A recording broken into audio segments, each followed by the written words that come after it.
আসসালামু আলাইকুম, আশা করি সব ভালো আছো। আজকে ভিডিও হয়েছে গরু লইয়া।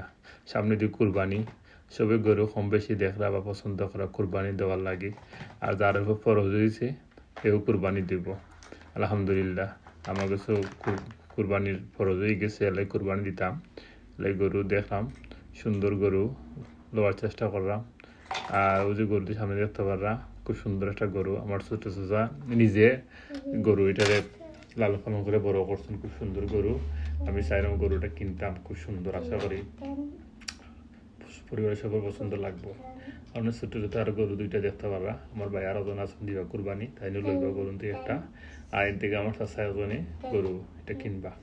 সবটি গরু আমরা ঘরের, আমার ছোট চাচা নিজে সঙ্গীতা লালন পালন করে বড় করছেন। আর এটা দেশি গরু, মাংস টাইট হইব, সুন্দর হইব গরু, মাংস খাইতেও স্বাদ হইব। আর দেখতে সুন্দর। আর কুরবানির মধ্যে হলে গরু সুন্দর করে দিতে চাই। ও দেখতে পারে আর একটা গরু। এই গরু আমার সাথে আরো জনে কিনছেন, তাই কুরবানি দেওয়ার লাগে। তাই ছোটোর মধ্যে গরু ছাড়া কুরবানি দিতা। মাশাআল্লাহ সুন্দর গরু, তাই গরু কুরবানি দিবা। আমারও পছন্দ লাগছে তাই গরু ওটা। আশা করি ভালো হয়েছে গরু ওটা। এটাও আমরা ঘরের পালন করা। আমার ছোটো ছোটো নিজে এটা পালছেন। তাই কাছে আসতে 5টা গরু আমরা সবাই কিনে নিয়েছি গরুর মধ্যে, আর বাড়া দেওয়া লাগছে না, পালাতে